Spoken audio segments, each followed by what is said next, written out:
Tomorrow morning, so thanks for being here. I am so excited, Craig, to talk to you.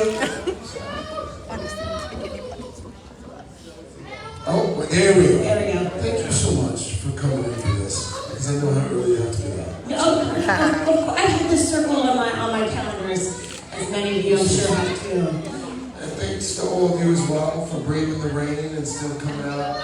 It's so good to see all of you, especially the young man, the sons of Coleman. So thank you. Thank you for coming. So let's jump right in. What inspired you to say, I want to write a book, a children's book? That's a good question. So, I've written a book several years ago about the relationship with my dad. It was a complicated relationship. My father struggled mightily with various addictions, and we didn't have the best relationship. And we had grown estranged. And as I got older and had my first child, and I've always been a big believer in therapy, my therapist would say to me frequently, he's like, you spend a lot of time talking about your dad. You got some dad issues. You're angry, you're frustrated, all these things. And I was in denial to a certain extent. But then the pandemic hit, and the therapist had been saying to me for a number of years, she said, a lot of people would probably benefit from hearing the story about your father and how complicated it was. The first line of my first book was, my father was born in a prison in West Virginia. Wow. And we never talked about it until I sat down to write this book. And so the first book was cathartic. It was about, addiction and love and him actually going into recovery. And it was, I wrote it as a love letter to my father and a love letter to other families who were dealing with similar situations. But it was heavy. And then, of course, we were in the middle of a global pandemic as well. And so it took a lot out of me emotionally. And so after that book, and the book did fine, and people bought the book, and people would come to the plaza, and they were like, oh, it's a book. And it really helped me because my sister, my brother, my mother, my father, they struggled with something similarly. And it was good. It was good to hear that because that's why we did it. But then after that, I had nothing left to give. So the publisher was like, we'd love for you to do a second book. And I was like, no. There's no, I can't write about any other aspect of my personal life. I left it all on the coach. And they were like, well, what about a children's book? I was like, okay. And then we started batting around some ideas, and I wanted to stay with the theme of fatherhood because it's something that's very personal to me. And they were like, well, why don't you do like another love letter to fatherhood from a different vantage point? And I was like, that's a great idea. Yes. And so it took right, by the way, like you would think like children's books would be easy because, it's like a couple words and some rhymes, and children's books are hard.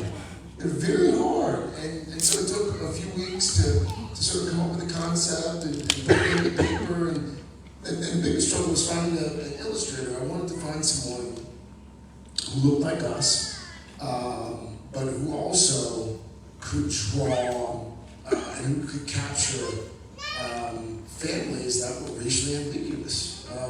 My wife is white. My kids, one kid looks like me, one kid looks like her, and it's just it's a family that kind of looks like America. You'd be surprised at not a lot of artists that can really do that. And so I had to wait until this woman from Madagascar became available. So the illustrators from Madagascar saw her cry. It was amazing. I've never met the woman. Really? Never met her, no. But I had to wait. It took almost 3 years for the book to come to fruition because of that. How did you know it was her? Like, she is the one that can do this, that can bring this book to life, my words to life, because she does it so beautifully. Well, because I had seen a lot of really bad artists before her. Like children's illustrators are really good, or how did you get a degree in art? Like there's no in between. And so the publisher had sent me a variety of artists, and none of them really spoke to me. And someone, I don't know, it wasn't the publisher, someone sent me, she'd written a book that won a bunch of awards on, she wrote a book about Juneteenth, or she illustrated a book about Juneteenth. And I was like, oh, yes, this is, and so I reached out cold, and again, she's in Madagascar, it's not like she watches the Today Show, and she was like, oh, Mr. Melvin, so nice to meet you, I don't know who you are, what you do, and I'm not like disrupting my life, so you'll have to wait in the queue. She actually, in an email, she referenced the queue. I was like, what's a queue? I was like, oh, line. She was line. I have to wait in line. And so I waited in line for 6 months. But I was pleased because to your point, children's books, especially for kids, and you've got 2 children, the words are fine, but kids love pictures. And if the pictures don't speak to the children, then the words matter not. You described this as a love letter to your son, Delano, but you got 2 kids, and I love how your daughter, she is very well represented in the book. Not as well represented as she wanted. So when I started the book, my daughter now, she's 7.5. When I started the project, Erin, I don't think she was 5 yet. I think she was still 4. Like she was almost 5. In fact, if I remember correctly, it was the summer before she turned 5. Nonetheless, I did not fully appreciate the fact that my daughter would one day be of an age where being on the cover of the book would matter. And so a few months ago, when they sent the digital proof, I was like, oh, guys, the book, and I'm showing the book, and Lindsay, my wife, she looked at it, and she was happy, and the son, of course, he's freaking on the cover of the book, and actually he was thrilled. And my daughter, she was like,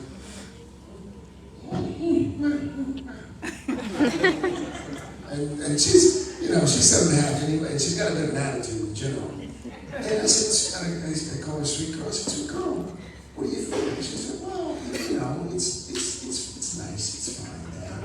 I said, oh, okay, all right. And she said, well, what about me?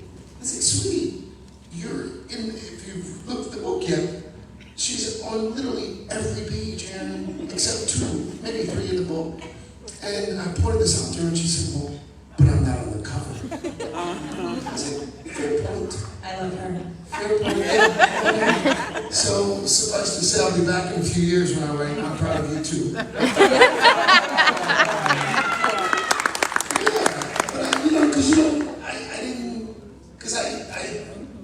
I only had the son, the one child, and my daughter at that point wasn't really expressing her feelings and emotions like she does now. So I just assumed she'd be okay and happy with being in the book. She was not. But I have included her in a number of the book talks, and my son interviewed me for the show a few weeks ago. Wow. And during the course of the interview, because again, you got children, sometimes just getting them to like each other is a struggle. Like there's some days, right? It's all I can do to make sure I don't find one of them like dead. and during the course of the interview, I got my son to admit that he loved his little sister, like reluctantly. Like at the end of one of the interviews, and he's like, yeah, I guess I love her. I showed her the interview, and that made the whole book worth it. She was like, I knew he loved me. I knew he loved me. And she gave him this big hug, and so, yeah. But again, that was like 2 weeks ago, and since then it's been. No, it lasted 2 hours. What was that like? I watched that interview, and it just highlights, without really going out and saying, it just highlights the relationship that you had with him. Him sitting down, you're the interviewer, you're the one that's on the Today Show. Him sitting down and interviewing you, asking you questions about the book that you wrote about him. It just seems so incredible. It's funny, because I don't like, this may seem weird, maybe not to you, but probably to some of the folks in the audience. When you ask questions for a living, you don't really like to answer questions. I don't enjoy it, I never have. It's been my least favorite part of the book tour. No offense to you. I like it. And so when you're a parent, and a lot of you can relate to this, like you worry about your children, and especially if it's a public setting, like you just don't want them to like embarrass the family, you know. And so he's sitting there and he's got his questions, and he's worked with a producer, and he's made up his own questions, and I'm sitting there, and a lot of times if I'm being interviewed, in my mind I'm like, God, that's a fine question, but here's how I would have asked it. No, this question's too long, or this question's too short, or they should have set up the question this way, and so I'm very critical. And so my son's sitting there, and he starts singing, and he asks his first question like, oh, he's kind of good. I was like, that was a good question. I was like, and then I forget what the first question was. I was like, okay, and then I forgot I was being interviewed. And so I'm like, and so he was like, Dad, you good? You okay? I was like, oh, okay. Oh, wow, you're gonna clown me to the interview.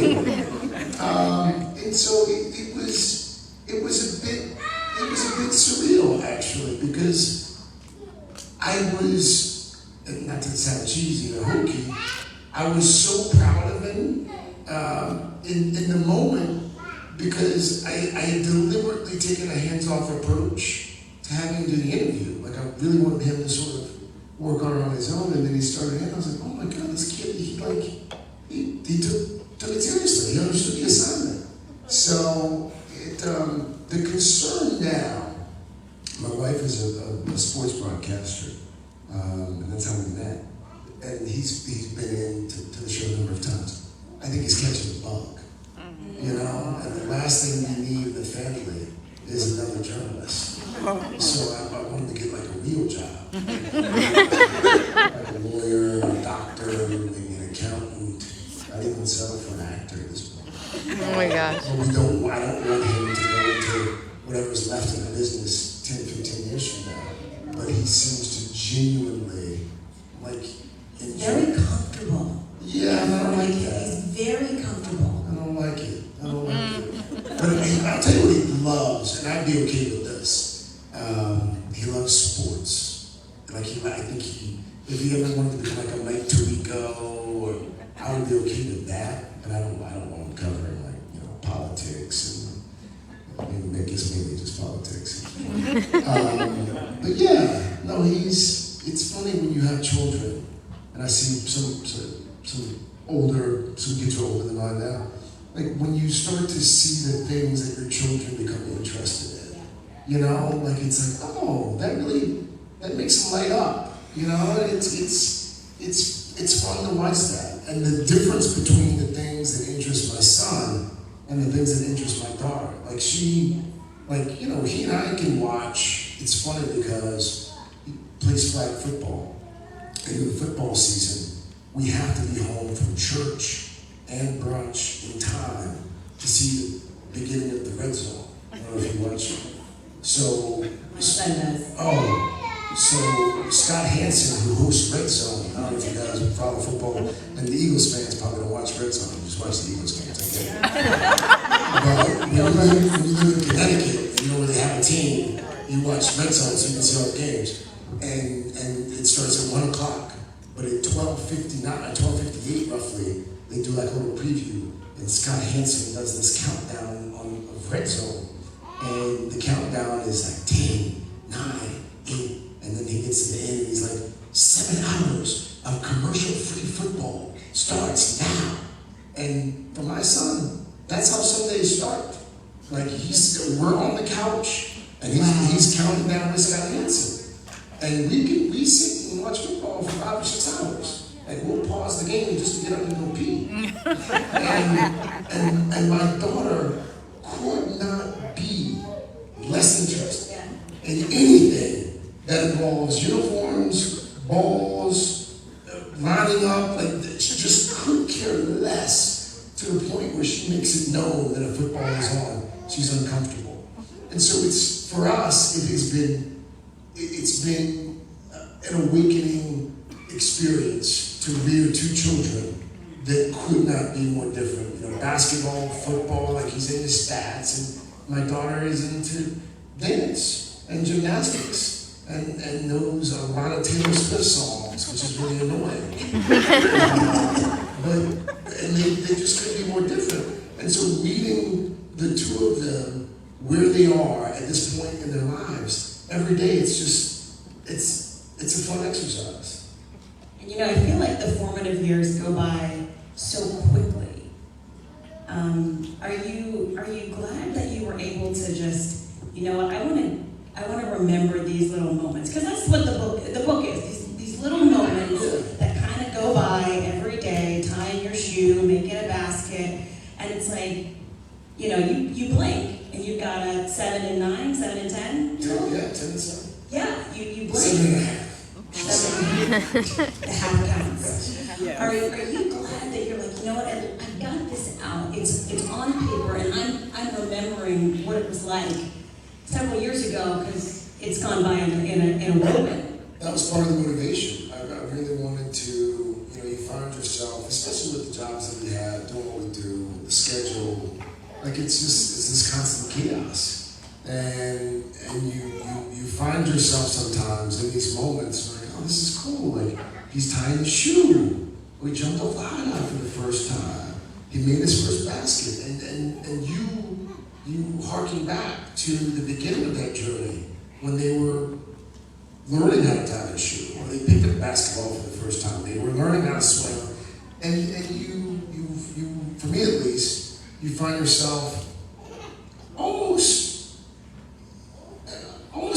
for me at least, I would get sad sometimes at how fast it was all moving, and I wanted to capture some of these moments, and I really didn't know how, other than like with the iPhone and you taking pictures and videos, but I wanted to have something that commemorated these milestones for him, but also for me.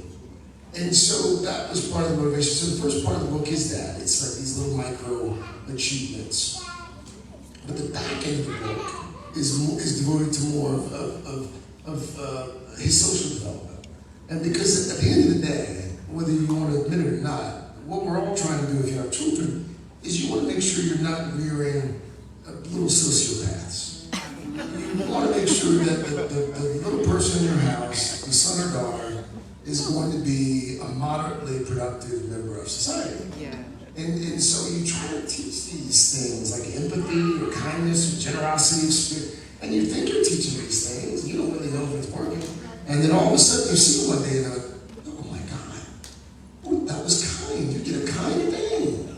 Oh my God, you're not crazy. Oh, you're not going to kill someone one day. And for me, and for Lindsay, we're like, because you don't know if you're doing it right. Like, we can pretend like we know what we're doing and like, oh, we're masturbating. We're not. We're not. We're all just figuring it out together. And some days your child looks at you with adulation and they respect you, and the next day it's all you can do to keep that child from like slipping through your sleep. And I'm in the same struggle. And so there are these times where I see my son like, I don't know if I'm doing it right, but today I am. And so I wanted to document those days. And so that was part of the motivation. And listen, selfishly, the other part was, and I've heard this from parents and older children, there comes a time when your children stop speaking to you. Or if they do talk to you, they're grunting, or they're monosyllabic, or they're only asking you for money or food. Like you don't really have conversations with them for a while. And I wanted to have a document so that when they're like that, I could say to him, how old are you, young man? 15, I can tell he didn't talk to his parents. Oh, that's just, oh, no, I didn't even put on last. But you look so cool, I wanted to talk to you. But I wanted to be able to have something, so my 15-year-old son one day, when he was like this kid, handsome, great tennis shoes, cool kid, I know he doesn't talk to his parents, I can just tell by looking at him. I want to be able to say, hey man, I loved you so much, I wrote a book about you. Yeah. I wrote a whole book about you. and signed copies in Washington, D.C. and all over the country. Like, do you not remember this? And so that was part of my selfish motivation. So, yeah, I didn't really write the book for anybody but me and my son. And I apologize to you, young man. I didn't make your life difficult. You'll be all right. Your dad sounds like my dad. I love that you focused on, it's called I'm proud of you, right? It could have been I love you, it could have been, fill in the blank, any other word. And when you were describing the interview with you and your son, in that moment you said, I'm so proud of him. Why did you choose I'm proud of you? That's a great question. You must have gone to Brown. Listen, I'll tell you why. And it's funny because we actually gave this a lot of thought in terms of themes. I think we are duty-bound, if not contractually obligated, to love our children. Like you have to love the son or daughter that you give birth to or that you rear in your home. You have to. And I think that children, for the most part, they know that. They know that we love them. What I did not hear as often growing up, as often as I wanted to, I didn't hear, I'm proud of you. And even when I did hear it, it was rote. It was as if my mother or father felt like they had to tell me they were proud of me in this moment. So I wanted to write something where children, first of all, I wanted to have start a conversation between fathers and sons, and mothers and sons, mothers and daughters as well, and mothers and sons as well. But specifically, I'm proud of you because you've been working hard at this thing for years. I've seen you work hard at this thing, and today you accomplished that thing. I'm proud of you because I know that you've been struggling with managing this particular emotion, and today I saw you master that emotion. So I wanted to write something that captured that sentiment, because I don't know if we always do the best of jobs telling our children not just that we're proud of them, but why we're proud of them. Yeah. And let me tell you, that stays with a kid, especially young black men who don't always get that. Don't always get that from society in general. Don't always get that at home. And Saturday I was I did some book events down in the Carolinas, and my dad was at one of the events, and after the book event, he kind of pulled me aside because he wanted me to know that he was proud of me. I was like, Pops, I know you're proud of me. That I didn't write the book to rebuke your fatherhood, your fatherhood. That's actually the word that I use, which is not a word. But my dad, and a lot of dads in this room, and it's a generational thing. Like, we know this, but when we grew up, it was implied, it was implicit, it was not explicit. Like, you had a roof over your head, you had food on the table, you had clothes on your back. You knew your parents loved you. That was the language of love. Providing was love. Like this thing that we do now, where we talk about our feelings and we express ourselves and we make eye contact with our children. This is a new thing, and kids don't understand how new this is. Like, in my house, when I was growing up, like, it was like Moses came down from the mountain every morning with the 10 rules, and you read the rules, and that was the order of the day. You didn't question it. That was it. And now we've empowered our children, and it's a good thing. I'm not saying that these things are bad. I'm just saying it's different. And now kids, they need to be seen, and they need to be heard, and we indulge this. And when we were kids, and I think we were of similar ages, you didn't get seen or heard, and if you were seen or heard, that wasn't a good thing. And so, and my dad, and every generation does a little bit better. And going back to the point I made earlier, my father didn't even know who his dad was until he was 12, 13. And so when he became a father, he was doing a lot better than his father had done. And he didn't, and for years I was angry and frustrated at my dad. And it took a long time for me to fully come to grips with the concept of seeing and being. I had unrealistic expectations for my father. You know, I grew up, I saw the display out in the lobby of A Different World and some of the other folks who were here. I grew up watching Heathcliff Huxtable and not Bill Cosby, Dr. Huxtable, the crowd and that was kind of this romanticized view of fatherhood that I had developed, even before that. Like I romanticized fatherhood. I wanted my dad to be like the dads that I'd seen on TV and the movies, not knowing that my father was wholly incapable of being that kind of dad because he hadn't seen that. And it took 25, 30 years for me to make peace with that, to make peace with these unrealistic expectations. And so, fast forward, now I've got my own children, and we do this as a society. We overcorrect.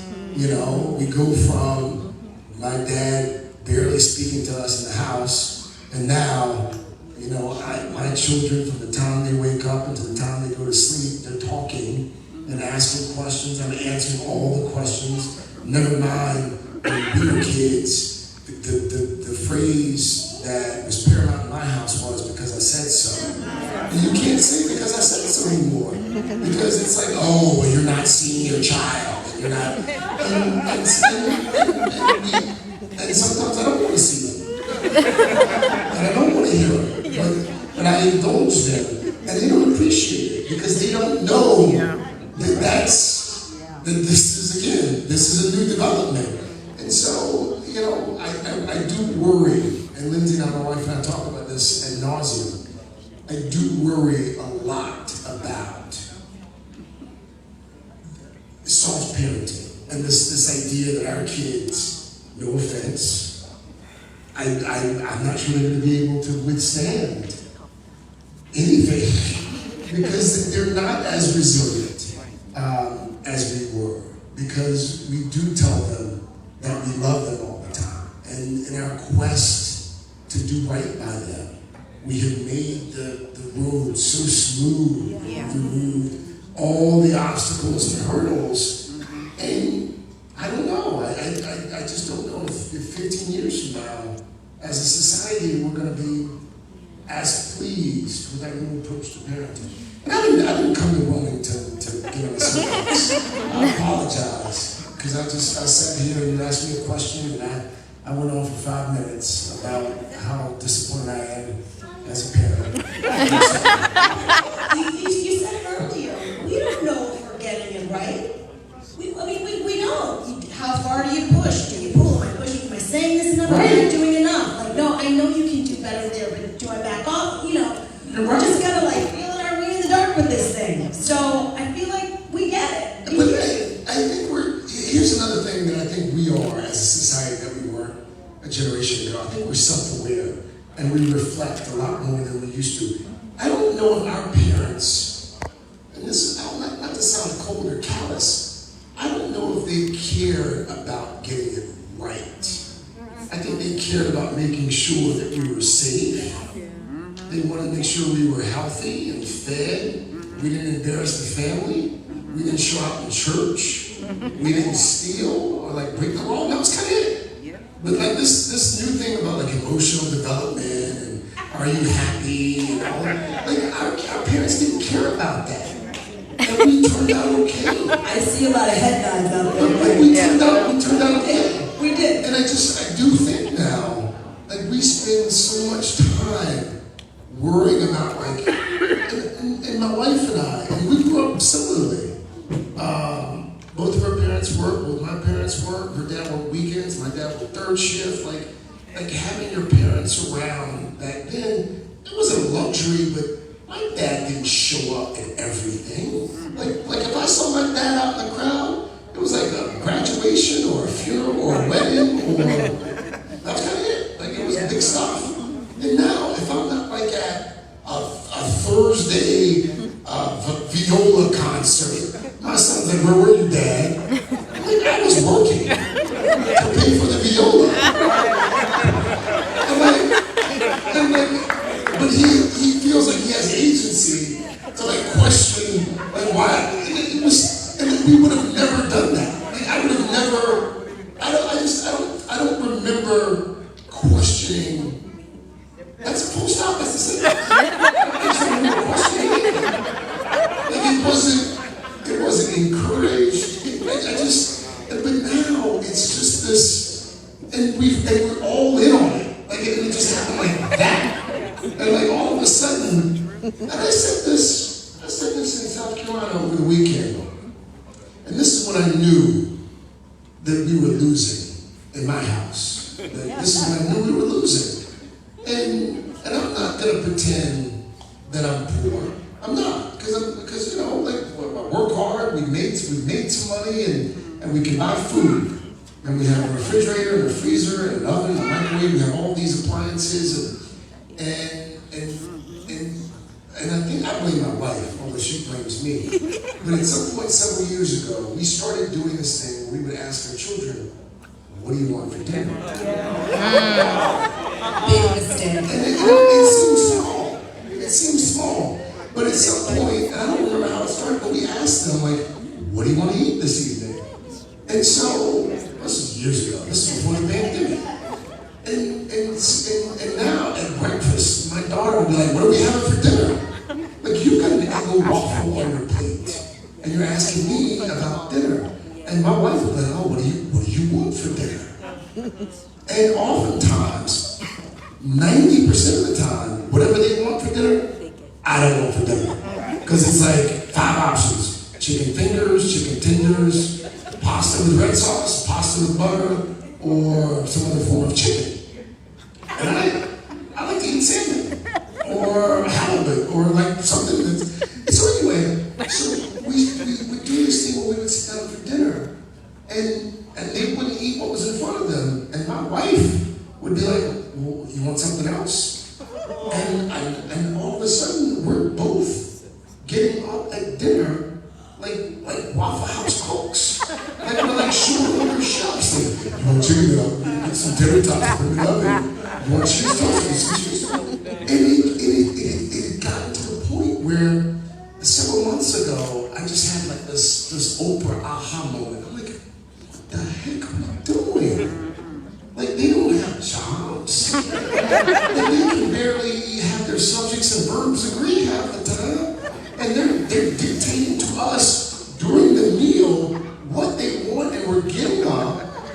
We're stopping, like eating and talking to go cook. And I said this to my children, who look at me now like I used to look at my parents, which is kind of funny. I was like, you know what? I said, son, when I was your age, at least once, if not twice a week, I had liver and onions, rice and gravy, and Brussels sprouts. Not the fancy kind that you like in the oven, they were boiled. And I didn't even know you could do anything else with Brussels sprouts. Until, like, I was... Is in our quest to make our children happy. We have created an environment where, for them, all that matters is their happiness. And nothing good comes from that, in my opinion.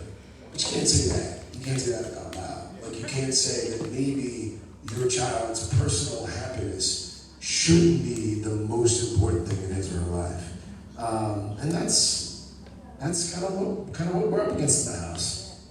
That's sad. So what words of wisdom would you impart on maybe some young fathers, maybe even seasoned fathers, you know, in the context of this book and reminding our kids, look, I'm proud of you.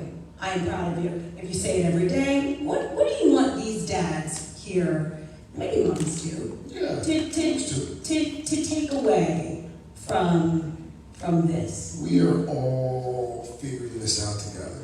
Like there's no, there are a bunch of parenting, I'm sure, books in this library. There are a bunch of handbooks that you could find on the internet. And I've read a couple before our first child and realized shortly after he was born they were useless.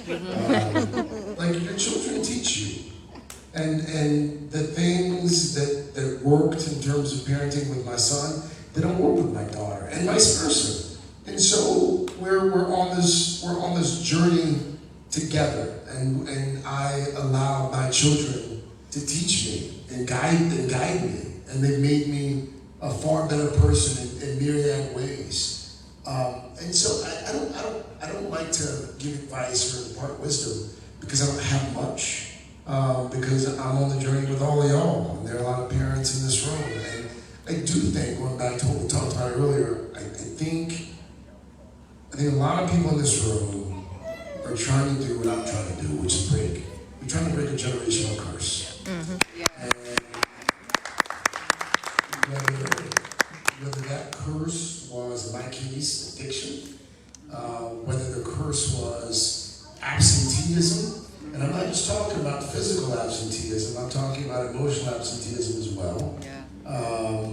We're all trying to do just a little bit better than our parents did. Again, we might be doing way too much better than our parents did, but we're all trying to do just a little bit better. And I think that if we can recognize that and lean on each other, like one of the things I've enjoyed most about fatherhood is hanging out with other dads and their kids. And I tell my wife all the time, and when I tell her this, she thinks I'm bragging, and I might be a little bit. But when I go for pickup, like when we were kids and your parents picked you up, like first of all, you were probably either in trouble or you were sick, or that was coming in. Or maybe you were going in a book. But now, like you go to the pickup line to pick up the kids and blah blah blah, because you gotta be present. And sometimes when I go for pickup, I look at the line, I'm like, man, half these jokers are dads. And it makes my heart smile that in just, 20 years, modern fatherhood has become a thing. And I don't think as a society we have fully appreciated just how far we've come in terms of that. And I don't really know any of you personally. But I know, based on the demographics of the room, I know based on my story, and having had some conversations with a few of you, we didn't all have it the easiest growing up. Like we've been through some stuff, dads. And so for us to be able to rear children of our own in a way that we were not reared, that's a remarkable thing. It's a remarkable thing, and I don't think as a society we celebrate it enough. And I want to be very clear. To be clear, just a couple days after Mother's Day, I know that moms are still doing 60-70% of the work. To be clear, I get that. But dads are doing pretty well too. And in 2024, it annoys me still that some of the caricatures of fatherhood are still, Homer Simpson or Peter Griffin, or it's all dad is this well-meaning oaf who can barely get through the day, and that's not true. Like you got. I did a story a couple years ago. It may seem small, but at the time it was a big deal. On this father who had started this class to teach other dads how to do their daughter's hair, and that's where we are. I mean, that's where we are as dads. Like it's like we are determined to get it right, no matter what we saw growing up, what we experienced, what we didn't experience. And so that was part of the motivation of the book, and that's part of the journey now. I love that as a final word, because we are about 5 minutes over, and I know a lot of these folks want to get you to sign their books. So, ladies and gentlemen, Craig Melvin, thank you so much for coming to Wilmington to talk to us. Again, I thank you for showing up tonight. But I want Erin going, because again, Erin gets up at 3 o'clock at least. 2 o'clock, wow. Erin gets up at 2 o'clock, and when I reached out to ask her to come here tonight and host this event, she did not hesitate. Wow. So she's a mom with 2 small children. Yes.